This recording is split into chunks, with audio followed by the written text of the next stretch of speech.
Cinema சேட்டை நேயர்களுக்கு அன்பு வணக்கம். நான் உங்கள் விஜய் சந்தியா. இன்னைக்கு நம்ம நிகழ்ச்சியில 2 கெஸ்ட் வந்திருக்காங்க. யாருன்னு பாத்தீங்கன்னா மூத்த பத்திரிகையாளர்கள் மற்றும் சினிமா விமர்சகர்கள் ஒற்றந்துரை சார் அவர்களும் கோடங்கி சார் அவர்களும் வந்திருக்காங்க. வணக்கம் சார். வணக்கம் சந்தியா. வணக்கம்மா. எப்படி இருக்கீங்க? நல்லா இருக்கம்மா. நல்லா இருக்கம்மா. பொங்கல் முடிஞ்சு உங்க 2 பேரையும் பார்க்கறதுல ரொம்பவே சந்தோஷம் சார். பொங்கல் அன்னைக்கு அதை சிறப்பாக்கும் வகையில நிறைய படங்கள் ரிலீஸ் ஆச்சு. கண்டிப்பா சொன்னா 4-5 படங்கள் வந்துச்சு.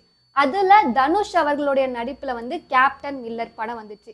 அந்த படம் வரத்துக்கு முன்னாடி படம் எப்படி வரப்போகுது அப்படின்ற ஆர்வம் எல்லாருடைய ரசிகர்கள் மத்தியிலுமே வந்துச்சு. அப்படி இருக்கும்போது ரிலீஸ் ஆனதுக்கு அப்புறமா ஒரு சிலர் என்ன சொல்றாங்கன்னா, என்ன இந்த படத்துல ஒரு கதையே இல்லையே, திரைக்கதை நல்லாவே இல்லையே அப்படின்னு சொல்லிட்டு நெகட்டிவான கமெண்ட்ஸ்லாம் வந்துட்டு இருக்கு. இதை நீங்க எப்படி பாக்குறீங்க? ஆக்சுவலாக என்னென்னா, கேப்டன் மில்லர் கதை இருக்கா இல்லையான்றதை தாண்டி இந்த படம் வர்றதுக்கு முன்னாடி இருந்த அந்த எதிர்பார்ப்பை பூர்த்தி பண்ணிச்சா இல்லையா அப்படின்றது தான் பாயிண்ட்டுங்க. இங்கே பொங்கல் ரேஸில் அந்த கொண்டாட்ட மனநிலையில் எல்லாருமே அந்த படத்துக்கு ஒரு ஆர்வமாக போனாங்களா அப்படின்னா நிச்சயமாக டே 1 ஃபுல்லாகவே இருந்துச்சு. அதை தாண்டி ஏன் இந்த மாதிரி ஒரு விஷயங்கள் வெளியில் பேச ஆரம்பிக்கிறாங்கன்னா, சாப்டராக ஒரு விஷயத்த சொன்னதுனால அப்படி சொல்லுவாங்களே தவிர உண்மையிலேயே அதுக்கு நிறையவே மெனக்கெட்டுருக்காங்க, பயங்கரமான உழைப்பு போட்டிருக்காங்க.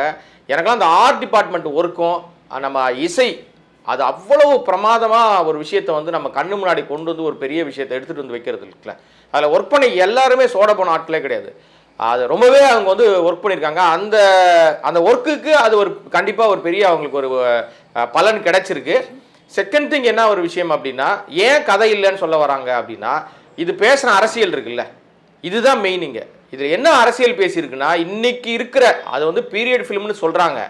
ஆனால் பீரியட் ஃபிலிமாக இருக்கிற அந்த காலகட்டங்கள்லேயும் அந்த பிரச்சனை இருந்துச்சு, இன்றைக்கும் அந்த பிரச்சனை இருக்குது. நீ கோயிலுக்குள்ளே போக முடியாதுன்றது காலங்காலமாக இருக்குது. ஆதிக்க சாதியினுடைய அடக்குமுறை காலங்காலமாக இருக்குது. பெண்களுக்கு எதிரான அடக்குமுறை காலங்காலமாக இருக்குது. இதைத்தான் அந்த படம் அவ்வளோ அழகாக நாசுக்காக அதை சொல்லியிருக்குது.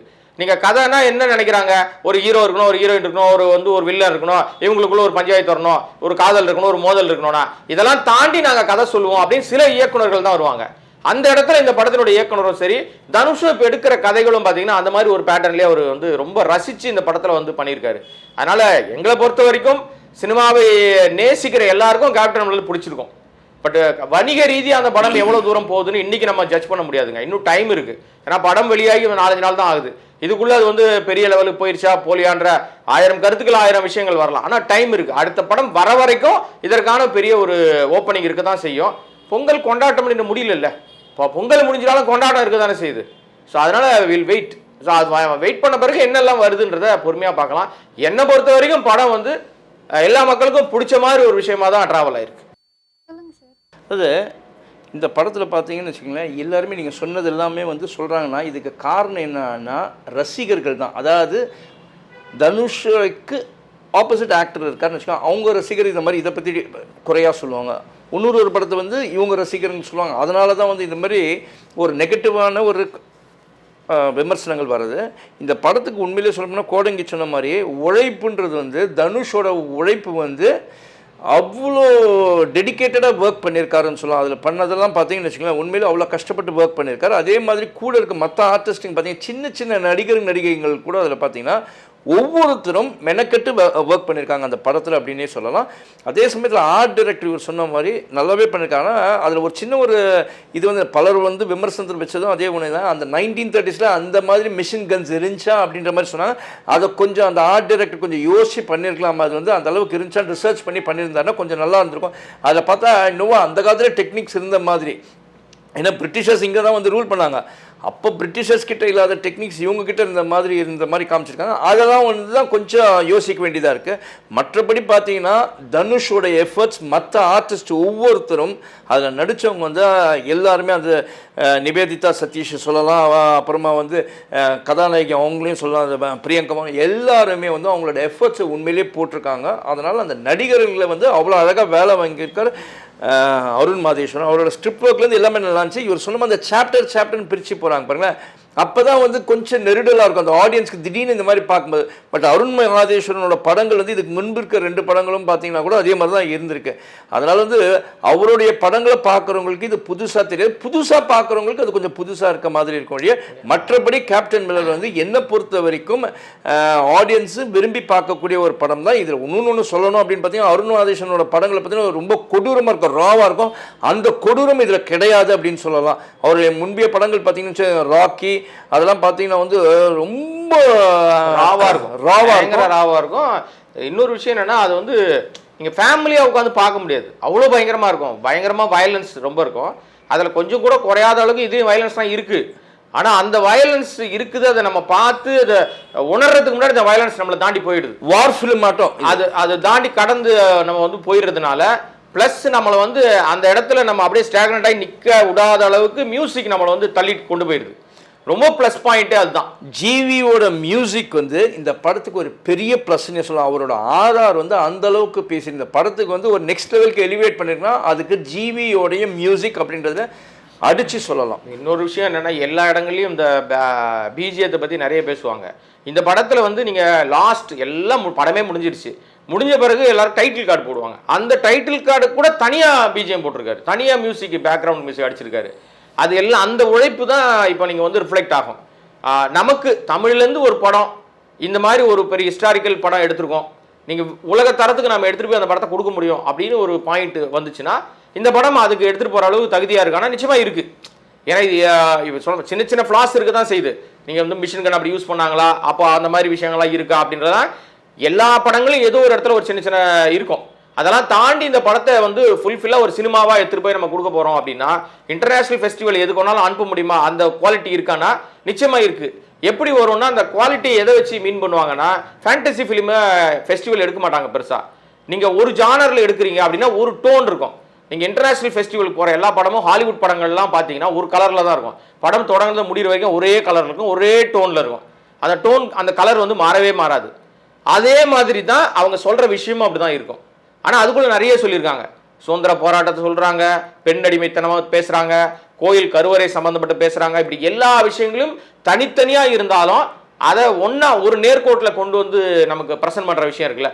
நமக்கு இங்கே ஆடியன்ஸ்க்கு வந்து நீங்கள் சி கிளாஸ் ஆடியன்ஸ் புரியல, அவங்களுக்கு புரியலன்றதை தாண்டி வெளியூர்களுக்கு வெளிநாடுகளுக்கு இந்த படம் போகும்போது டெஃபினட்டாக தமிழ்லேருந்து ஒரு படம் வந்திருக்குடா, அது வந்து இப்படி தான் இருக்கும்.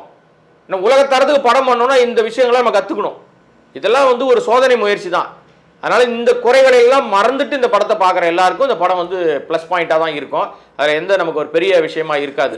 ஏன்னா பொங்கலுக்கான ரேஸில் நாங்கள் இருக்கோன்னு வர்றது இருக்குல்ல, அப்போ இப்படி ஒரு ஆக்ஷன் பேக்கடு படத்தை நான் பொங்கலுக்கு கொடுக்க முடியுன்ற ஒரு தைரியமாக வர்றதே ஒரு பெரிய விஷயம். அருண் மகாதேஸ்வரனுக்கு நிறைய மாற்றங்களை அவர் சந்திச்சிருக்காரு. இவ்வளோ பெரிய ஹியூஜ் பட்ஜெட்டில் அவர் பண்ண முதல் படம் இது, பெரிய படம் அவருக்கு. அதே மாதிரி தனுஷுக்கு பெரிய பட்ஜெட்டில் பண்ண படம் முதல் படம். அந்த கம்பெனி இருக்குல்ல சத்யஜோதி, இவ்வளோ காசுலாம் அவங்க செலவு பண்ணதே கிடையாது. காசெல்லாம் ரொம்ப காம்பாக்டாக பண்ணுவாங்க, அவசரப்பட்டெல்லாம் செலவு பண்ண மாட்டாங்க. ஆனால் இதுக்கு அவர் மேலே வச்ச நம்பிக்கையில், டைரக்டர் மேலே நடிகர் மேலே வச்ச நம்பிக்கையில் அவங்க பட்ஜெட்டை தாண்டி செலவு பண்ணியிருக்காங்க. ஆனால் அதுக்காக ஒரு அவுட்புட் கிடச்சிருக்கா அப்படின்னா டெஃபினட்டாக கிடச்சிருக்கு.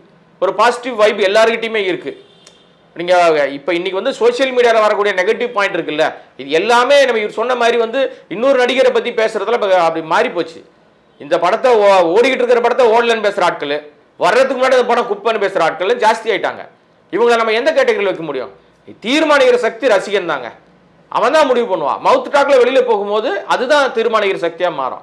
அந்த வகையில் இந்த படம், இந்த பொங்கலுக்கு வந்த படம், எல்லா படங்களை காட்டிலும் இந்த படமும் சரி, இந்த படத்தோட, ஏன்னா நான் எல்லா படங்களையும் அப்படி தான் நம்ம வந்து பார்க்குறோம். காரணம் என்னன்னா இந்த பொங்கலுக்கு தான் பார்த்தீங்கன்னா ஜானராக படம் வந்திருக்கு ஒரே மாதிரி. இப்போ காதல் படம்னா காதல் படமாக வரல, ஆக்ஷன் படம்னா ஆக்ஷன் படமா வரல.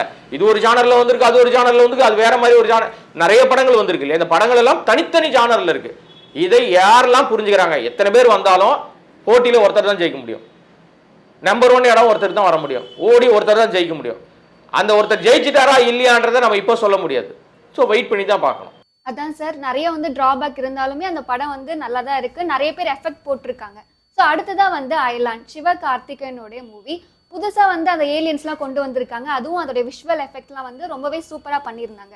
அதோடைய வசூல் வந்து இப்போ வந்து 50 கோடியை தாண்டிடுச்சு, அந்த மாதிரிலாம் நிறைய வந்துட்டு இருக்கு. உண்மையிலேயே அதோடைய வசூல் வந்து 50 கோடியை தாண்டிடுச்சா இல்ல 100 கோடி வரைக்கும்? ஏன்னா இதுக்கு முன்னாடி வந்த சிவகார்த்திகேயன் படம்லாம் கிட்டத்தட்ட 100 கோடியை கிராஸ் பண்ணிருக்கு, இந்த டான் படத்தெல்லாம் சொல்லலாம். அதே மாதிரி இந்த அயலான் படமும் 100 கோடியை கிராஸ் பண்ணுமா? ஆனால் எனக்கு இந்த வசூல் நிலவரத்தை வந்து நான் எங்கேயுமே பேச மாட்டேன். நான் ஜோசியக்காரன் கிடையாது. 100 கோடி வருமா வராதா, இது எவ்வளோ காசு வரும் வராது, அதெல்லாம் நான் எங்கேயுமே பேசுறது இல்லை. ஆனால் ஒன்று மட்டும் தெரியும், என்னென்னா இந்த பொங்கலுக்கு வந்த படங்களில் ஃபஸ்ட்டு ஃபேமிலி ஆடியன்ஸ் ஸ்டிக் பண்ண படம் எதுன்னா அயலான் தான். அதுக்கு என்ன ரீசன்னா, குடும்பத்தோட ஒரு படத்துக்கு நம்ம வந்து கும்பலாக குழந்தைங்களோட போனோம் அப்படின்னா சண்டை படத்துக்கு போகிறத விட முதல்ல இந்த படத்தை பார்ப்போம். ஏன்னா பொங்கல்ல ஒரு 4 நாள் லீவ் இருக்குது, 4 நாளில் எல்லா படத்தையும் பார்க்கலாம். ஒரு 5 நாள் லீவ் இருக்குது, எல்லா படத்தையும் பார்க்கலாம். ஆனால் முதல் சாய்ஸ் எதுவாக இருக்கும் அப்படின்னா குடும்பத்தோட படமாக இந்த படம் இருந்ததுனால இதுக்கு ஒரு பெரிய ஓப்பனிங் கிடைச்சிது. இன்ன வரைக்கும் அந்த படம் வந்து நல்லாவே எல்லா இடங்களையும் போயிட்டு இருக்கு. இன்னொரு விஷயம் என்னன்னா, கலெக்ஷன் வைஸ் அவங்களே அறிவிச்சிருக்காங்க. நான் பெரும்பாலும் இந்த ரியல் ரிப்போர்ட் நிறைய பேர் அள்ளி விட்டுட்டு இருப்பாங்க இணையத்துலலாம், அதெல்லாம் நம்புறது கிடையாது. அதெல்லாம் நம்பர் ஆட்களையும் நான் ஒன்றும் பெருசாக பேசுறதும் கிடையாது. அதுக்கு என்னன்னா, தயாரிப்பாளர் தான் சொல்லணும், என் படம் எனக்கு இவ்வளோ கலெக்ட் ஆயிருக்கு, வேர்ல்டு வைடு எனக்கு இவ்வளோ வந்திருக்கு, இந்தியாவில் இவ்வளோ வந்திருக்கு, தமிழ்நாட்டில் இவ்வளோ வந்திருக்குன்னு அவர் தான் சொல்ல முடியும். அந்த நிறுவனம் தான் சொல்லியிருக்கு 50 கோடி ரூபாய் வந்திருக்கு எங்களுக்கு அப்படின்னு, 50 கோடி நாங்கள் தாண்டுறோம் அப்படின்னு. ஆனால் நீங்கள் இது வரைக்கும் கேப்டன் மில்லர் எந்த பதிலும் சொல்லலை, மிஷனோ எதுவும் பதிலும் சொல்லலை, வேற எந்த படங்களும் அறிவிக்கல. இவங்க அறிவிச்சிருக்காங்க. இது நிஜமாவே வந்துச்சா இல்லையான்றத நீங்களும் நானும் ஜட்ஜ் பண்ண முடியாது, தயாரிப்பாளரே சொல்லிட்டாரு. ஸோ அதை நோக்கி அடுத்த கட்டத்தை நோக்கி அவங்க போறாங்க. அப்போ நம்ம அடுத்த நோக்கி தான் போகணும். இன்னைக்கு வந்து தியேட்டரில் படம் இருக்கா, அது முக்கியம். படம் இருக்கானா இருக்கு, படம் ஓடுதா, டெஃபினட்டாவே ஓடுது, ஹவுஸ்ஃபுல்லாக போதா, நல்லாவே போயிட்டு இருக்கு. நீங்க அடுத்த படம் வர வரைக்கும் பொங்கலுக்கு வந்த எல்லா படங்களும் நல்லா தான் போயிட்டு இருக்கு. அந்தந்த தியேட்டர்ல என்ன ரிலீஸ் இருக்கோ, எங்கேயும் டிக்கெட் கிடைக்கல, வந்து எல்லாத்தையும் காலியா இருக்கு அப்படிலாம் இல்லை நிலைமை. சில இடங்கள்லாம் ஓப்பன் பண்ணி போடுவாங்கல்ல, பார்த்தீங்கன்னா ஃபுல்லாக எல்லாமே கிரீன் பார்க் மாதிரியே இருக்கும், அந்த புக்கிங் எல்லாமே ஓப்பனில் இருக்கும். ஆனால் ஹவுஸ்ஃபுல் சும்மா சொல்லுவாங்க, அதை உடனே ஆதாரத்தோடு வெளியே போட்டுருவாங்க. இங்கே அப்படி இல்லை, நிஜமாவே எல்லா படங்களும் வந்து, நான் இந்த படத்தை மட்டும் தனியாக சொல்ல, எல்லா படங்களும் ரசிகர்களால் கொண்டாடுற மாதிரி தான் இருக்குது. நம்ம வெயிட் பண்ணுவோம். அதாவது நீங்கள் இந்த வசூல் சொன்னீங்க, சிவகார்த்திகேயன் என்ன இருக்க படம்லாம் 100 கோடி போயிடுச்சு. இதுக்கு காரணம் என்ன அப்படின்னு பார்த்தீங்கன்னா, இந்த வாட்டி வந்த 5 படங்களும் ரொம்ப பெரிய ஆர்டிஸ்ட் கிடையாது, எல்லாமே அப்கமிங், அதாவது மீடியம் லெவல் ஆர்டிஸ்ட். அதாவது தனுஷ், சிவகார்த்திகேயன், இப்படிக்கா பார்த்தீங்கன்னா அருண் விஜய், ஹனுமன்னு ஒரு படம், அப்புறமா வந்து மெரி கிறிஸ்மஸ் விஜய் சேதுபதி படம். இவங்க எல்லாமே ஒரே லெவலில் இருக்கக்கூடிய ஆர்டிஸ்ட். அதாவது ரஜினி, கமல் அப்படின்ற மாதிரி, விஜய், அஜித் அப்படின்றது இல்லாமல் அவங்களுக்கு கீழே இருக்குது. அதனால் இவங்களோட கலெக்ஷன்ஸ் பார்த்தீங்கன்னா ஈவனாக தான் ஷேர் ஆகிருக்கும். ஏன்னா ஃபெஸ்டிவல் அப்படின்ற ஒரு காரணத்தினால ஃபெஸ்டிவல் எல்லாருமே ஒவ்வொருத்தரும் ஒவ்வொரு படத்துக்கு போயிருப்பாங்க. இதோட இது வந்து அதனால தான் அந்த ஆரம்பம் வந்து கொஞ்சம் கம்மியாகவே இருக்கிற மாதிரி இருந்துச்சு. தனியாக வந்திருந்தால் சிவகார்த்திகேயன் படமோ இல்லை கேப்டன் மில்லரோ பெரிய இதுவாக போயிருக்கலாம். இப்போ ஈவனாக ஷேர் ஆகிறதுனால கொஞ்சம் கொஞ்சமாக தான் பிக்கப் ஆகிறதுக்கான சான்சஸ்ஸு. ஒன்றுன்னு பார்த்தீங்கன்னா வந்து சிவகார்த்திகேயனுக்கு ஒரே ஒரு பெரிய ப்ளஸ் என்னான்னு பார்த்தீங்கன்னா, அவருக்கு வந்து ரஜினிகாந்தோட சின்ன பசங்களோட குழந்தைங்க இருக்காங்களா, குழந்தைங்களோட தான் ஃபேன்ஸே அவருக்கு அதிகம்.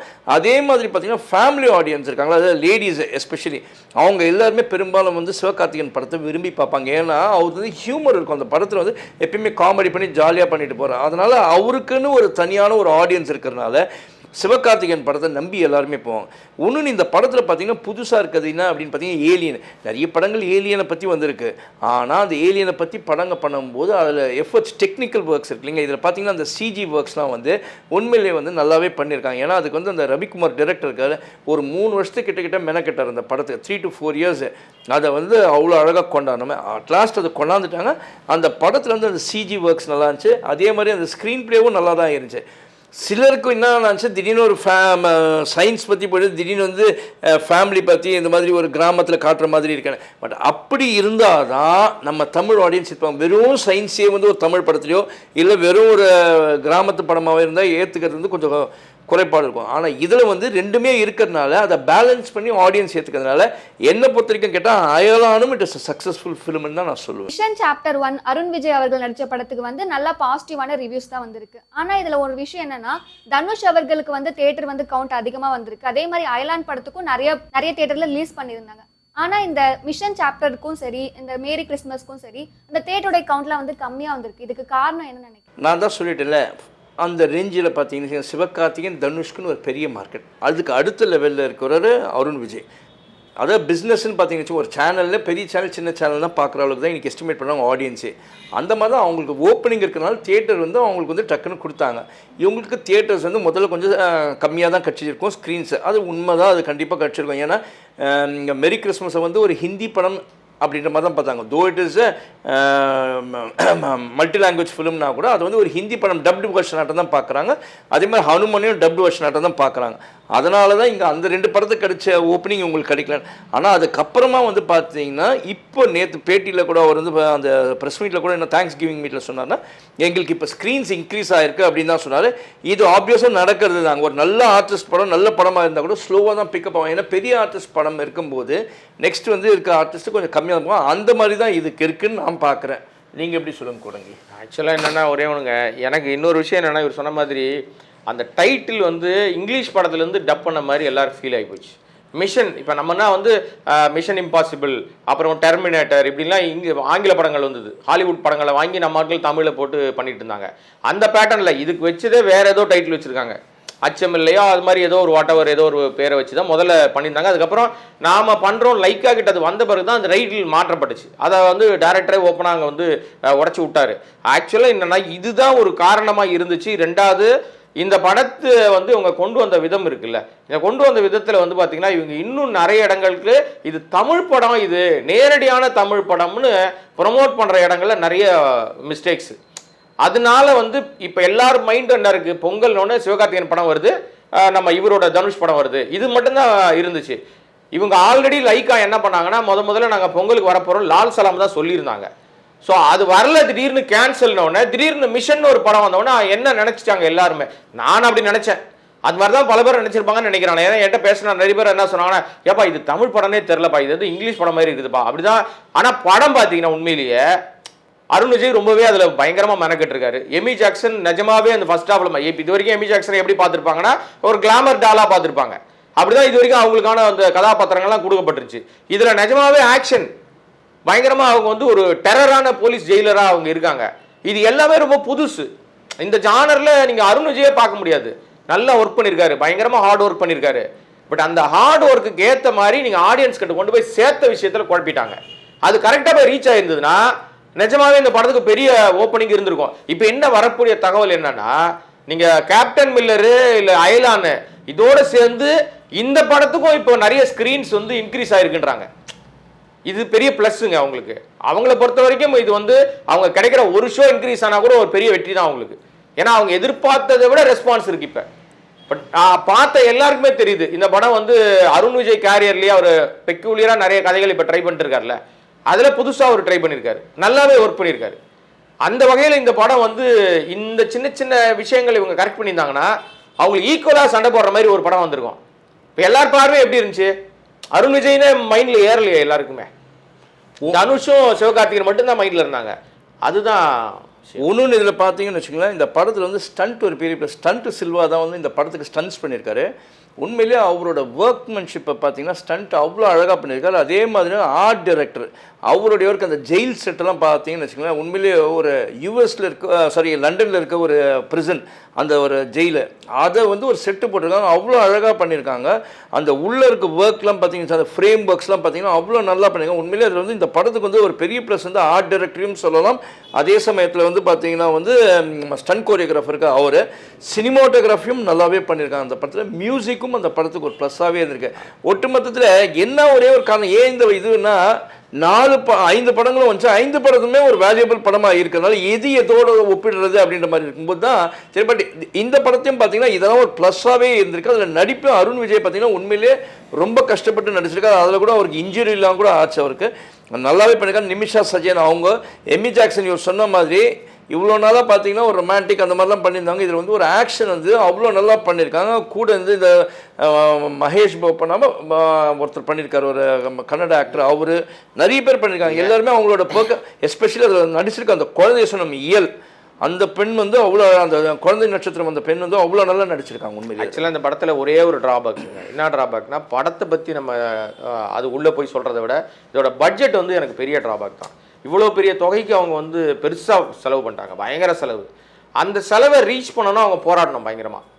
இப்போ இந்த ரேஸ் இருக்குல்ல, இந்த ரேஸில் அவங்க வந்து பயங்கரமாக போராடி ஓடிட்டு இருக்காங்க. இதுவே கரெக்டாக காம்பேக்டாக செலவுகளை எவ்வளோ தூரம் மிச்சம் பண்ண முடியுமோ அவ்வளோ தூரம் கரெக்டாக பண்ணியிருந்தாங்கன்னா இது ஒரு பெரிய வெற்றி படமாக அவங்களுக்கு மாறி இருக்கும். இது அவங்க வந்து ஒரு பெரிய வெற்றி, ஹியூஜ் வெற்றி அப்படின்னு சொல்லக்கூடிய படத்தை நிறைய செலவு பண்ணிட்டதுனால இப்போ நீங்கள் வந்து ஒரு ஒரு ஒரு 50 கோடி செலவு பண்ணிட்டு நான் 51 கோடி நான் எடுத்துட்டோம் ப்ராஃபிட் அப்படின்னு சொல்கிறத விட 20 கோடி செலவு பண்ணி நாங்கள் 50 கோடி எடுத்தோன்றது தான் மிகப்பெரிய வெற்றியாக இருக்கும். இந்த பட்ஜெட்டுன்றதை ஓப்பனாகவே அவங்க உடச்சி விட்றாங்க, நாங்கள் 25 கோடி 30 கோடி செலவு பண்ணிட்டோம் அப்படின்னு. ஸோ அந்த அளவுக்கு இந்த படத்தில் வந்து அவங்க செலவு பண்ண அளவுக்கு அதை இன்னும் கொஞ்சம் கட்டுப்படுத்திருக்கலாம், மட்டுப்படுத்திருக்கலாம். அதை பண்ணியிருந்தாங்கன்னா இது பெரிய டே 1 டே 2லேயே இது வந்து ஒரு ப்ராஃபிட்டான படமாக மாறி இருந்திருக்கும். இப்போ அந்த தொகையை வசூல் பண்ணுற வரை ஓடணும் அது. பட் நல்லா ஓடுற வேண்டிய அளவில் இருக்குது, தகுதியாக இருக்குது. பட்ஜெட்டை கட் பண்ணியிருந்தாங்கன்னா அவங்க வந்து ஜெயிச்சிட்டாங்கன்னு முதலே சொல்லலாம், நம்ம தைரியமாக சொல்ல முடிஞ்சிருக்கும். இப்போ இதுக்கு போராட்டணும். இதில் விஜயோட எஃபர்ட்ஸு அந்த யார் டேரக்டர் விஜய் இருக்காருங்க, அவரோட எஃபர்ட்ஸ் சொல்லுவாங்க. உண்மையில் ஸ்கிரிப்ட் வந்து இத்தினால தான் அவர் வேறு மாதிரி ஸ்கிரிப்ட் பண்ணார். இதில் ஒரு டோட்டல் ஒரு டிரான்ஸ்ஃபர்மேஷன் அவரோட ஸ்கிரிப்ட் ஒர்க் இதில் பார்த்தீங்கன்னா அவர் உண்மையில அவரோட ஒர்க்கு இதில் நல்லாவே இருக்குது அப்படின்னு தான் சொல்கிற மாதிரி இருக்குது. ஏன்னா விஜய் வந்து இது வரைக்கும் பண்ண படங்களில் இவ்வளோ தூரம் ஆக்ஷன்லாம் அவர் பண்ணவே மாட்டார். ஆனால் அவருக்கே உரிய ஒரு சென்டிமெண்டர் என்ன பண்ணுவார்னா, எல்லா படங்களையும் மேக்ஸிமம் ஒரு குழந்தை இருக்கும். ஒரு குழந்தைய ட்ராவல் பண்ணியே இருப்பார். நீங்கள் எந்த படம் எடுத்தாலும் சரி, நீங்கள் பார்த்தீங்கன்னா அந்த குழந்தை மேலே தான் ட்ராவல் ஆகும் கதையே. இந்த படத்துலேயும் அந்த குழந்தை மேலே தான் ட்ராவல் ஆகுது, அந்த இயல் மேலே தான் ட்ராவல் ஆகுது. ஆனால் அதெல்லாம் சென்டிமெண்டல் பயங்கரமாக வேறு மாதிரி எமோஷ்னலாக ஒரு பேக்ட்ராப்பில் படம் பண்ணுவார். இதில் ஆக்ஷனில் ஒரு படம் பண்ணியிருக்காரு, அதில் ஒரு எமோஷ்னல் ட்ராமாவை உள்ள சொருகி வச்சிருக்காரு. அது அவருக்கு ரொம்ப புதுசு. பட் அந்த எக்ஸ்பெரிமெண்டல்லையும் அவர் வந்து சக்ஸஸ். நான் வந்து எனக்கு இப்படியும் பண்ண முடியும், நான் இப்படியும் ஜெயிக்க முடியும், எனக்கு இந்த மாதிரியான டைரக்டராகவும் நான் வந்து இருக்கேன் அப்படின்றத அவர் ப்ரூவ் பண்ணியிருக்காரு. ஸோ அந்த வகையில் மிஷன் வந்து யாருக்கு அந்த மிஷன் சக்ஸஸோ இல்லையோ, டைரக்டருக்கும் அருண் விஜய்க்கும் அந்த படம் வந்து சக்ஸஸ் தான். ஒரே நேரத்துல தனுஷ் அவர்கள் சிவகார்த்திகேயன் படம் வரும்போது அருண் விஜய், அதாவது இவங்க 2 பேருக்குமே மார்க்கெட் வந்து அதிகமா இருக்கு. ஸோ வந்து ரசிகர்களும் அதிகமா இருக்கும்போது அருண் விஜய் அவர்கள் ஒரு நல்ல கதையோடே வந்தாலுமே அவருக்கு தேட்டர் கிடைக்காம இருக்கு. இதெல்லாம் பார்க்கும்போது மார்க்கெட்ல அதிகமா வேல்யூ இருக்க மார்க்கெட்ல அதிகமா வேல்யூ இருக்க ஆக்ட்ரஸோட படம் வரும்போது சின்ன சின்ன ஆக்ட்ரஸோடைய படங்கள் வந்து அதோடைய வாய்ப்புகளா இருக்கட்டும் சரி, அதோடைய தேட்டரோடைய எண்ணிக்கையா இருக்கட்டும் சரி, அதெல்லாம் அதை பறிச்சுக்கிற மாதிரி உணர்றேன். ஸோ இதை நீங்க எப்படி பாக்குறீங்க? இல்லை ஆக்சுவலாக அந்த தாட் வந்து நீங்க கரெக்டு தான், நீங்கள் கேட்க வந்த கேள்வி கரெக்டு. ஆனால் என்னன்னா, இன்றைக்கி ஆடியன்ஸ் இருக்காங்க இல்லையா, இந்த ஆடியன்ஸ் தான் தீர்மானிக்கிற சக்தி. நீங்கள் யார் நடிச்சிருக்கா, யார் பெரிய ஆக்டர், அதெல்லாம் பார்க்க மாட்டாங்க. நீங்கள் இதெல்லாம் ஒரு உதாரணம் ஒன்று சொல்கிறேன் நான். நீங்கள் பீஸ்ட்னு ஒரு படம் வந்துச்சு, அது வந்து விஜயோட படம். விஜய் இங்கே யார் மார்க்கெட்டில் எப்படி இருக்காருன்னு தெரியும். அதே டைமில் கேஜிஎஃப்னு ஒரு படம் வந்துச்சு, அது இத்தனைக்கும் கனடாலேருந்து இங்கே வருது, மொழி மாற்றம் பண்ண மாதிரி டப்பிங் படமாக வந்துச்சு. ஆனால் நீங்கள் ஓவரால் தியேட்டரில் 70% ஆஃப் தியேட்டர்ஸ் வந்து பீஸ்ட்டுக்கு தான் கொடுத்தாங்க. கேஜிஎஃப் வந்து 30% தான் இருந்துச்சு. ஒரு ஷோ தாங்க ஓப்பன் பண்ண உடனே, அந்த ஷோ பார்த்த உடனே ஆடியன்ஸ் மைண்ட் செட் வந்து ஃபுல் அண்ட் ஃபுல் அப்படியே உல்டாவாயிருச்சு. அப்புறம் பார்த்தீங்கன்னா செகண்ட் ஷோலேருந்து அப்படியே பயங்கரமாக இன்க்ரீஸ் ஆகி கேஜிஎஃப் வந்து அப்படியே டெவலப் ஆச்சு. ஒரு கட்டத்தில் ஒரு 4-5 டேஸ்க்கு அப்புறம் பார்த்தீங்கன்னா 80% ஆஃப் தியேட்டர்ஸ் ஆக்குபை பண்ணது வந்து கேஜிஎஃப். அப்படியே 30 to 25% குறைஞ்சி போயிடுச்சு நம்ம பீஸ்ட். இதுக்கு என்ன காரணம்? அப்போ அவங்க வந்து பயங்கர திறமைசாலி, இல்லை அவங்க பெரிய பிரபலம் அப்படிலாம் கிடையாது. கதை இருக்கணும், ரசிகனுக்கு பிடிக்கணும், அந்த கதை அவனுக்கு பிடிக்கிற மாதிரி ஒரு விஷயம் இருக்கணும். இதெல்லாம் இருந்தால் யார் நடிச்சா யார் நடிக்கலாம் பார்க்க மாட்டான், படம் முடிச்சா கொண்டாடுவான், பிடிக்கலன்னா சங்கிலே மிதிப்பான். இது நம்மளோட ரசிகனோட பாயிண்ட். அதனால இந்த இப்போ மிஷன் நல்லா இருக்கு, எனக்கு வந்து இந்த படம் பிடிக்கல, இந்த படத்தை விட இது பெட்டரா இருக்கு அப்படின்னா இதை கொண்டாடுவாங்க. அதனால கம்பேரிசன்றது வந்து முன்னாடி இருந்துச்சு, இப்போ அப்படிலாம் கிடையாது. மக்கள் ரசனை மாறி போச்சு, ஆடியன்ஸோட அந்த டேஸ்ட் மாறி போச்சு, அவங்க பல்ஸ் வந்து மாறி போச்சு. ஒரு குட் நைட் படத்தை கொண்டாடுறாங்க. குட் நைட்ல யார் நடிச்சிருக்கா? மணிகண்டன் எப்படி தெரியும்? நீங்க வந்து ஜெய்பீம்னு ஒரு படம் பண்ணாங்க, அதுல வேற மாதிரி ஜானர்ல இருந்தாரு. அவர் இந்த படத்துல எப்படி நடிச்சிருக்காரு? கொஞ்ச நாளைக்கு முன்னாடி ஒரு படம் வந்துச்சு, லவ் டுடேன்னு ஒரு படம். அந்த டைரக்டரா நடிகரா யாருக்குமே தெரியாது, சூப்பர் டூப்பர் ஹிட் அடிச்சுது. 6 கோடி ரூபாய் செலவுல 100 கோடி வசூல் பண்ண படம் அது. அதனால ரசனை மாறி போச்சுங்க. அதனால இந்த கம்பேரிசனே ஃபர்ஸ்ட் தப்பு. இந்த கம்பேரிசனுக்குள்ள நாம தான் பேசுறோம், ஆடியன்ஸ் அப்படி திங்க் பண்றதே கிடையாது. நல்லா இருந்தா கொண்டாடுவான், இல்லைன்னா தூக்கி போட்டுருவோம். ஆடியன்ஸ் பல்ஸை தெரிஞ்சு அந்த சமயத்தில் ஒரு படம் ரிலீஸ் ஆச்சுன்னா, அந்த படம் ரிலீஸ் ஆன படத்தில் இருக்கிற ஸ்கிரிப்டு அந்த ஆடியன்ஸோட பல்ஸுக்கு ஒத்து போயிடுச்சா அந்த படம் சக்ஸஸ். இல்லை நீங்கள் ஆஹா ஓஹோன்னு ஒரு ஸ்கிரிப்ட் எடுத்தாலும் ஆடியன்ஸ் அன்றைக்கி அந்த பல்ஸுக்கு அவங்க பல்ஸுக்கு அது செட் ஆகாது அப்படின்னும் போது எப்படிப்பட்ட படம் இருந்தாலும் கூடாது, அதுதான் உண்மை. ஆனால் ஒரு விஷயம் என்னென்னா, இது படம் எடுக்கிறவங்களும் சரி, அந்த அவங்க ரிலீஸ் பண்ணுற நேரத்தில் அவங்க பண்ணுற பெரிய தப்பு என்ன பண்ணுறாங்க எல்லாருமேனா, நான் இப்படி ஒரு படம் எடுத்திருக்கேன்றதை முதல்ல இங்கே சொன்னாதான் ஆடியன்ஸுக்கு தெரியும். இல்லை டே ஒன்லேருந்து அதுக்கான மெனக்கிடணும். நீங்கள் இன்னைக்கு வந்து நாங்கள் படத்தை ரிலீஸ் பண்ணுறோம், பெரிய நிறுவனம் பண்ணுது, உடனே எல்லாரும் உள்ளே வந்துடுவாங்க, அப்படிலாம் கிடையாது. இங்கே எல்லாருக்கும் நீ சொல்லணும், நான் இப்படி ஒரு படம் பண்ணியிருக்கேன், என் படம் இப்படி தான் இருக்குது, நான் இந்த படத்தில் இப்படி பண்ணியிருக்கேன்னு நீங்கள் எவ்வளோ தூரம் உங்களை ப்ரமோட் பண்ணிக்கிறீங்களோ அதுதான் கூட்டமாகவும் அதுதான் வந்து உங்களுக்கு வந்து ரசிகர்களாகவும் மாறி உங்க வந்து வருவாங்க உள்ள. நீங்கள் எதுவுமே பண்ணலை அப்படின்னா உங்கள் படம் எவ்வளோ குவாலிட்டியாக இருந்தாலும் தரமாக இருந்தாலும் நல்லா இருக்குன்னு சொன்னாலும் நாங்கள் பேசலாம் விமர்சகர்களாக இருக்கிறவங்க, ஆனால் ரசிகர் வரமாட்டான். இப்போ எனக்கெல்லாம் இந்த பொங்கலில் வந்த படத்துலேயே ரொம்ப நான் ரசித்த படம் வந்து மேரி கிறிஸ்மஸ். அது என்ன லட்சணத்தில் இருக்குன்னா ஆடியன்ஸ் உள்ளே போகலை. காரணம் என்னன்னா இது ஹிந்திலேருந்து வந்துச்சுப்பா, ஹிந்தி படம் பாது, டப்பிங் படம் பாடு. நிஜமாவே சொல்ல போனால் ஒரு சின்ன ட்ராமா தாங்க, ஒரு நைட்டில் நடக்கிற ஒரு கதை, ஒரு கொலை, அவ்வளோதான்.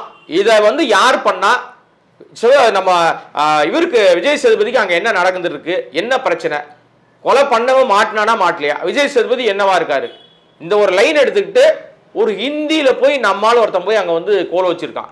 அந்த கதை இங்கே வருது. அவங்க எவ்வளோ ப்ரமோட் பண்ணியிருக்கணும், சொதப்பிட்டாங்க. நல்லா இருக்கு லைன் நம்ம வந்து ஃபீல் பண்ணுறோம், ஆனால் ஆடியன்ஸ்க்கு அது போய் ரீச்சே ஆகலை. அந்த படம் வந்ததே தெரில, கொண்டாடி என்ன பிரயோஜனம்? அதாவது நீங்கள் மெரி கிறிஸ்மஸை பற்றி தான் அடுத்தது கேட்பீங்கன்னு தெரிஞ்சு அவரே சொல்லிட்டாரு. உண்மையிலேயே நானும் இவரோட தான் பார்த்தேன் இந்த படம். எனக்கு வந்த படங்களே எனக்கு ரொம்ப ஜாலியாக போன ஒரு படம்னு பார்த்தீங்கன்னா மெரி கிறிஸ்மஸ் தாங்க. அதாவது ஒரு ஹிந்தி படம் அப்படின்னு சொன்னாலும் இதில் வந்து எல்லாருமே வந்து நான் கேள்விப்பட்ட வரைக்கும் இந்த டைரக்டர் பேசும்போது என்ன சொன்னார்னா, அன்றைக்கி ப்ரெஸ் மீட்டில் கூட பேரலாக தமிழையும் ஷூட் பண்ணோம் அப்படின்னு தான் சொன்னாங்க. தமிழில் தான் டயலாக்ஸும் அந்த லிப்ஸிங்க்லாம் பார்த்தா கூட விஜய் சேதுபதியில் நல்லாவே இருக்குது. உண்மையிலேயே அந்த படம் வந்து அது வந்து ஒரு சொல்லப்போனால் ஒரு இன்வெஸ்டிகேட்டிவ் த்ரில்லர் ஆட்டம் தான். அதில் லவ்வும் ஒரு பக்கம் இருக்கும், ஆக்ஷன் வந்து ஒரு டிஃப்ரெண்ட்டான ஆக்ஷன், ஒரு ஜாலியாக போகக்கூடிய ஒரு படம், ஹியூமர் கலந்த படமாகவே இருந்திருக்கு அந்த படம் அப்படின்னு சொன்னால். உண்மையிலேயே அந்த படம் வந்து எனக்கு ரொம்ப பிடிச்சிச்சு, நண்பர் கோடங்கிக்கும் ரொம்ப பிடிச்சிச்சுன்னா என் கூட பார்த்த பத்திரிகையாளர்களும் நிறைய பிடிச்சிச்சு அப்படின்னு தான் சொன்னாங்க. ஆனால் அது சரியாக ரீச் ஆச்சா அப்படின்னு பார்த்தீங்கன்னா சரியாக ரீச் ஆகல. காரணம் என்னன்னா, நம்ம ஸ்ட்ரெயிட் தமிழ் படம் அப்படின்ற ஒரு கான்செப்ட்லேயே இங்கே இருப்பாங்க. அப்போ கேப்டன் மில்லர் பெரிய ஓப்பனிங் இருந்துச்சு. அடுத்தது பார்த்திங்கன்னா நம்ம அயலானுக்கு பெரிய ஓப்பனிங் இருந்துச்சு. அப்புறம் நம்ம மிஷனு ஓகே வருது அப்படின்னா இந்த ஒரு எண்ணத்தில் தான் அதுக்கு போச்சு. அந்த சமயத்தில் தான் ஹனுமான் அப்படின்ற ஒரு படமும் வந்து ஒரு ஹிந்தி படம் வரும்போது அவங்க 4 பேர் கூட இது போட்டி போடணுமே அப்படின்னும் போது போட்டி போட்டுச்சு தான். பட்டு பெருசாக வந்து யாரும் திட்டின மாதிரி தெரியல. கிரிட்டிக்கலி அக்ளைம்னா ஜாலியான போச்சு ஒரு படம் அப்படின்னு சொல்லலாம். ஆஹா ஓஹோன்னு சொல்லலை, யாரும் மட்டமான படம்னு சொல்லலை. ஆனால் படம் பார்த்தவங்க வந்து கம்மியான ஆடியன்ஸ் தான் போனாங்க, பார்த்தவங்க எல்லாமே எனக்கு பிடிச்சிச்சு அப்படின்னு தான் சொல்லிட்டு வந்திருக்காங்க. ஆக்சுவலாக என்னென்னா ஹனுமானை பொறுத்த வரைக்கும் ஒரே விஷயம் என்னென்னா, யூஸ்வலாக நீங்கள் வந்து ஒரு சார்பான நிலையோட ஒரு கதை எடுக்கிறீங்க அப்படின் போது அதுக்கு ஒரு பீப்புள் இருப்பாங்க. ஆனால் இந்த படத்தை பொறுத்த வரைக்கும் அவங்க என்ன பண்ணாங்கன்னா, டே 1லேருந்தே நாங்கள் வந்து பேன் இண்டியா ஃபிலிமாக இதை வந்து கொண்டு வர போகிறோம், அப்போ எல்லா லாங்குவேஜ்லையும் நாங்கள் ஒரு பெரிய ஓப்பனிங் பண்ண போகிறோம். நான் தான் சொன்னேன், மேரி கிறிஸ்மஸ் எங்கே வந்து டவுன்ஃபால் ஆச்சு அப்படின்றத சொன்னேன் இல்லைங்களா. நல்ல கதை இருந்தால் கூட நாங்கள் வந்திருக்கோன்னு நீங்கள் சொல்லாமல் யாருக்கும் தெரியாது. இந்த படத்தை இந்த டைமில் கொண்டு வந்ததே ஃபஸ்ட்டு தப்பு. அவங்க பேர் மேரி கிறிஸ்மஸ் வச்சு கிறிஸ்மஸுக்கு வந்திருக்க வேண்டிய படம் அது. நீ பொங்கலுக்கு ஏன் வந்த? அங்கேயே உங்களுக்கு வந்து ஒரு சிக்கல் வருது. இப்போ நீங்கள் ஹனுமானை பொறுத்த வரைக்கும் பார்த்தீங்கன்னா, இப்போ ஏன் அவங்க உள்ளே வந்தாங்கன்னா, நீங்கள் எல்லா இடங்கள்லையும் இப்போ வந்து ராமர் சம்மந்தமாக நிறைய பேசிக்கிட்டு இருக்காங்க. ராமர் கோயில் திறக்க போகிறாங்கன்னு ஒரு டாக் இருக்குது. இந்த டைமில் நாம் வந்து அது சம்மந்தமான ஒரு மத ரீதியான ஒரு விஷயத்தோடு இருக்கிற மாதிரி ஒரு கதையை எடுத்துகிட்டு வந்து ஃபேண்டசி படம் தான் அது. இப்போ எப்படி நம்ம RRR பார்த்தோமோ ஏறக்குறைய அதே மாதிரி ஒரு விஷயத்தோடு தான் இங்கே இருக்கிற படம். ஆனால் படம் பார்த்தவங்களுக்கு அது அந்த சினிமாவாக பார்க்குறவங்களுக்கு அது எப்படி பிடிக்குதுன்றதை தாண்டி அதை வேறு மாதிரி பார்க்குறவங்களுக்கு ஒரு மாதிரி இருக்கும். நீங்கள் ஓவரால் அந்த படத்தை முழுக்க ப்ரமோஷனில் தான் படத்தை பெருசாக கொண்டு போயிட்டு இருக்காங்க. இப்போ எவ்வளோ நேரடியாக கலெக்ஷன் வருது அப்படின்னீங்கன்னா, என்னை பொறுத்த வரைக்கும் தமிழில் நேரடி ஒரு படங்கள் வந்துருக்கலாம். இந்த அளவுக்கு அந்த படம் போட்டி போடுறதானே கொஞ்சம் டவுன் தான். ஆனால் அவங்க அதை பற்றிலாம் கவலைப்பட மாட்டாங்க. ஏன்னா பேன் இண்டியாவாக வராங்க. படங்கள் மொத்தம் 5 ரிலீஸ் ஆயிருக்கு. அதில் நேரடி படம் வந்து 3 படம் தான் வந்திருக்கு. மற்ற 2 படம் வந்து வேற்று மொழிகள்லேருந்து வந்திருக்கு. ஸோ ரேஸில் ஒருத்தர் தான் ஜெயிக்க முடியும். அந்த ஒருத்தர் வந்து நேரடியாக வந்த படங்களில் ஜெயிக்கிறத தான் பெரும்பாலும் வந்து இங்கே நம்ம தமிழில் அப்படி தான் ஆடியன்ஸ் வந்து ஏற்றுப்பாங்க. நாங்கள் ஜெயிச்சிட்டோன்னு சொன்னாலும், இப்போ நீங்கள் மேரி கிறிஸ்மஸ் நாங்கள் ஜெயிச்சிட்டோன்னு சொன்னாலும் சரி, இல்லை ஹனுமன் ஜெயிச்சிட்டோன்னு சொன்னாலும் அதை தமிழ் ஆடியன்ஸ் வந்து ஒத்துக்க மாட்டாங்க. அவங்க பார்வையில் தனுஷ் ஜெயிச்சிட்டேன், இல்லை சிவகார்த்தியன் ஜெயிச்சிட்டாரு, அருண் விஜய் ஜெயிச்சிட்டாருன்னு தான் கொண்டாடுவாங்க. இதை யார் ஜெயிச்சிட்டாங்கன்னு சொல்கிறதுக்கான டைம் இன்னும் வரல. அது வெயிட் பண்ணணும். அது இன்னும் என்னென்னா, இந்த படம் வந்து ஏன் அது வந்து அவ்வளோ பெருசாக பேசப்பட்டுச்சா, ஒன்று அதில் ஸ்பிரிச்சுவாலிட்டியை பற்றி காமிச்ச மாதிரி ஹிந்துஸ் அந்த ஏற்றுப்பாங்க அப்படின்ட்டு அந்த ஒரு மித்து. 2வது வந்து இவர் சொன்ன மாதிரி ராமர் கோயில் தான் இப்போ திறக்கிறாங்க, அது ஒரு ப்ளஸ்ஸாக அவங்களுக்கு போயிடுச்சு. 3வது வந்து பசங்களுக்குலாம் பிடிச்ச மாதிரி என்ன பண்ணால் இந்த மித்து, இந்த ஃபிக்ஷனு, அப்புறமா வந்து சூப்பர் ஹீரோஸ் அப்படி, அது ஒரு சூப்பர் ஹீரோ ஆட்டம், இதெல்லாம் கலவையாக தான் அவன் பண்ணிட்டதுனால அது வந்து அந்த பையன் வந்து ஒரு புது முகமாக இருக்கான், ஒரு சின்ன பையன் அப்படின்றது சக்ஸஸ்ஸு அப்படின்றது தான் அவங்க கொண்டாடுறாங்க. தமிழில் பார்த்தீங்கன்னு வச்சுக்கோங்களேன், இந்த அளவுக்கு மற்ற இவர் சொன்ன மாதிரி போச்சானா கண்டிப்பாக போவே இல்லைங்க. அந்த அளவுக்கு கிடையாது. மற்ற 3 படங்கள் போன அளவுக்கு இது போகல அப்படின்னு தான் நான் சொல்லுவேன். எனக்கு தெரிஞ்சு மெரி கிறிஸ்மஸ் அளவு கூட போச்சான்னு எனக்கு தெரிஞ்சு தெரியல. ஆனால் ஆந்திராவில் வந்து இது ரிலீஸ் ஆனதில் 3 பெரிய படங்களை வீழ்த்திட்டு அந்த படம் ஜெயிச்சிருக்கு அப்படின்னு சொல்லி சொல்கிறாங்க. அங்கிட்டு இருக்கிற ஊடகங்களில் சொல்கிறது அதுதான் ஒன்று. பட் இங்கே பொறுத்த வரைக்கும் நம்ம ஊர் தமிழை பொறுத்த வரைக்கும் நீங்கள் என்னதான் சாதியத்தையோ இல்லை மதத்தையோ கொண்டாந்து உள்ளே திணிச்சாலும் மக்களுக்கு பிடிச்சா அதை ஏற்றுப்பாங்க. படம் நல்லா இருந்துச்சுன்னா ஓகே, படம் நான் பார்த்தேன் எனக்கு பிடிச்சிச்சு. ஆனால் அது வந்து சூப்பராக இருக்குது அப்படின்னு சொல்லி கேட்டிங்களான்னா ஒன்றும் அவ்வளோ ஸ்பெஷாலிட்டியாக இல்லை. பட் அதை வந்து ஏற்றுக்கினதுக்கான காரணம் என்னன்றது நான் முதலே சொல்லிட்டேன் உங்களுக்கு. அதுதான் காரணம் அதுக்கு. மேரி கிறிஸ்மஸ் அப்புறம் அனுமான் இந்த படத்தை வந்து இன்னும் ப்ரொமோட் பண்ணியிருந்தா இன்னும் நல்லாவே போயிருக்கும். ப்ரமோட் பண்ணியிருந்தான்றது மட்டும் காரணம் இல்லைங்க. அங்கே என்ன நேரடி படம் இல்லை. நம்ம ஆடியன்ஸோட மைண்ட் செட் என்னவா இருக்கும்னா, டப்பிங் படத்துக்குன்னு ஒரு கேட்டகரி வச்சிருக்கான், அதுவும் பேன் இண்டியா ஃபிலிம்னா ஒரு கேட்டகரி வச்சிருக்கான். இந்த படங்கள்லயே அவனுக்கு பிடிச்ச மாதிரி ஒரு விஷயம். இப்போ கேஜிஎஃப்பும் நீங்கள் வந்து பேன் இண்டியா ஃபிலிம் தான். அது கேஜிஎஃப்பும் வேற்றுமொழியிலேருந்து அந்த படத்தை நம்மளால கொண்டாடினானே. அது பீஸ்டே காலி பண்ணிச்சுல அந்த படம். நம்மோட விஜயே அந்த விஜயோட பீஸ்ட் படத்தையே காலி பண்ணிட்டு கேஜிஎஃப் எப்படி கொண்டாடினாங்க? அது ரசனை தான் முக்கியம். நீங்கள் ஹனுமன் வந்து பேன் இண்டியா ஃபிலிம், ஆனால் ஹனுமனை இங்கே வந்து எப்படி பார்க்குறாங்க, அது கதை நிஜமாவே அது குழந்தைங்களுக்கு பிடிச்சிருக்கு எப்படிலாம் பண்ணியிருந்தா கூட அதை எப்படி நம்ம ஆட்கள் இங்கே ப்ரமோட் பண்ணுறாங்க அப்படின்னா, இது வந்து மத ரீதியான படம், இது இந்த மாதிரி மதத்துக்கு ஆதரவாக இருக்குது. ஸோ அப்படி இருக்கும்போது நான் படம் பார்க்கணும்னு நினைக்கிறவங்க கூட ஏப்பா ஏதோ அந்த சொல்லுதாப்பா நம்ம போவோனா, நம்ம அயலானுக்கு போகலாம், இதுவும் வந்து குழந்தைங்களுக்கு படம் தான், அதை விட இதுக்கு போகலாம் அப்படின்ற மாதிரி ஒரு டேஸ்ட் வந்து மாறுது இல்லையா? சினிமாவாக பார்க்குறவனுக்கு பிடிக்கும். சினிமாவுக்குள்ள வேற ஒரு விஷயத்த சொல்லணும்னு நினைக்கிறான்ல, அங்கே தான் சிக்கலே வரும். இங்கே பல பேர் அதை கையில் எடுக்கிறாங்க, அது ஒரு ஆயுதமாக கையில் எடுத்துக்கிட்டு நாம் இப்படி பரபரப்பை கிரியேட் பண்ணால் பெருசாக போயிடலாம் அப்படின்னு நிறைய பேர் வராங்க. அவங்க வர்ற எல்லாரும் ஜெயிக்கிறாங்களான்னா பெரிய கேள்விக்குறி தாங்க. அதில் வந்து சொல்லணும்னு பார்த்தீங்கன்னா, இப்போ அனுமானை கம்பேர் பண்ணிங்கன்னா ஒரு மலையாள படம் ஒன்று வந்துச்சு, டொவினோ தாமஸ், இந்த ஐயப்பனை பற்றி ஒரு படம். ஆனால் மாளிகாபுரம், ஆனால் அதுக்கு இருந்த ரீச் இந்த அனுமானுக்கு இங்கே இருந்துச்சானா உண்மையிலேயே இல்லைங்க. அதுவும் வந்து ஒரு இந்து கடவுளை பற்றி தான் வருது, அந்த ஐயப்பனை பற்றி தான். ஆனால் அந்த படத்துக்கான அதில் மெனக்கட்டு ஒர்க் பண்ண அளவுக்கும் அதில் வசூல் ரீதியாக வந்து அது ஜெயிச்ச அளவுக்கு அனுமான் இங்கே தமிழ்நாட்டில் ஜெயிச்சிச்சுன்னா உண்மையிலே கிடையாதுங்க. அந்த சொன்னதுனால ஒரு விஷயத்த சொல்கிறேன் நான். ஆக்சுவலாக அந்த மாளிகாபுரம் படம் ரிலீஸ் ஆன உடனே அது தமிழில் ரிலீஸ் ஆகலை, மலையாளத்தில் ரிலீஸ் ஆச்சு. எனக்கு மலையாளம் தெரியாதுங்க. நாங்கள் வந்து இங்கே சென்னையில் தான் பார்த்தோம், நண்பர்களோடு சேர்ந்து தான் படம் பார்த்தோம், பெரிய தியேட்டர். அந்த படம் தொடங்கி ஒரு 5 நிமிஷம் அந்த படத்தில் அவங்க மலையாளம் பேசுகிறாங்க, நான் தமிழன், இப்படி தான் அந்த படத்தை நான் பார்த்தேன். ஆனால் 5 நிமிஷத்துக்கு அப்புறம் அந்த கதை என்னன்னு எனக்கு தெரியும். இது வந்து சபரிமலைக்கு போகிற ஒரு குழந்தை ஆசைப்படுது, அது எப்படி போகுது, அது போய் ரீச் ஆச்சா இல்லையா, கடவுளை பார்த்தா இல்லையா, இதான் லைனு. இதை வந்து அவங்க அழகாக வந்து ரொம்ப பிரமாதமாக மேக்கிங் பண்ணியிருந்தாங்க. எனக்கு 5 நிமிஷத்துக்கு அப்புறம் நான் வந்து அந்த கதையோட ஒட்டி போயிட்டேன் உள்ள. அதுதான் அந்த மொழி வந்து தடையா இல்லை, எனக்கு மலையாளம் தெரியாது, ஆனா நான் அந்த கதையை அவ்வளவு ரசிச்சேன். அது வந்து கடவுள் நம்பிக்கையோடு இருக்கிற கதை தான். நான் வந்து அப்படி இருக்கிற ஆளே கிடையாது, கடவுள் நம்பிக்கையை தாண்டி பேசுறேன் நான். ஆனா நான் ஏன் ரசிச்சேன் அந்த படத்தைனா, இங்க எல்லா ஆடியன்ஸ்க்கும் பிடிக்கிற மாதிரி ஒரு கதை நீங்க சொல்றீங்கல்ல, அது வந்து நீங்க அனுமன்ல இருக்கான்னு கேட்டீங்கன்னா இல்ல. அதுதான் உண்மை, பிரச்சனையா தான். இந்த மாளிகாபுரம் வந்து ஆடியன்ஸை ஈர்த்த அளவுக்கு கதை ரீதியாகவும் திரைக்கதை ரீதியாகவும் அந்த மேக்கிங்ல அனுமான் ஏத்துச்சானா உண்மையிலே இல்லை அப்படின்னு தான் சொல்லணும். இப்போ பார்த்தீங்கன்னா சில தமிழ் படங்கள் தமிழ் ஆக்ட்ரஸ் தான் நடிக்கிறாங்க, அப்படி இருந்துமே அவங்க படத்துக்கு வந்து தமிழ் பேரை வைக்க மாட்டேன்றாங்க. இதுவே ஒரு டிராபேக் ஆயிடுது. ஸோ இது தமிழ் படம் இல்லையேன்னு சொல்லிட்டு ரசிகர்கள் வந்து அந்த படத்துக்கு இம்பார்ட்டன்ஸ் கொடுக்குறாங்க. ஐயோ, இப்போ வம்பான கேள்வி கேட்டாங்கன்னு நினைக்கிறேன். இந்த கேள்விக்கு பின்னாடி ஒரு பெரிய பஞ்சாயத்து இருக்கு, தனியா நம்ம பேசுறோம் அந்த பஞ்சாயத்தை. நீங்க என்ன கேட்க வரீங்க தெரிஞ்சிருச்சு, ஆடியன்ஸ்க்கும் தெரிஞ்சிருச்சு. அது வந்து ஆடு பஞ்சாயத்து மாதிரி ஒரு பஞ்சாயத்து வருது. அதனால இன்னைக்கு விட்டுருவோம் இந்த கதையை, நம்ம தனியா அதை பத்தி பேசுவோம் நம்ம. சரிங்க சார். ஸோ இது வரைக்கும் நான் கேட்ட கேள்விகளுக்கு ரொம்ப தெளிவா பொறுமையா பதில் சொன்னீங்க. 2 பேருக்கும் நன்றி. நன்றிமா. இந்த மாதிரி இன்ட்ரெஸ்டிங்கான சினிமா சம்பந்தமான செய்திகளை நீங்க தெரிஞ்சுக்கணும்னு நினைச்சீங்கன்னா சினிமா சேட்டை சேனலோட இணைஞ்சிருங்க. நன்றி, வணக்கம்.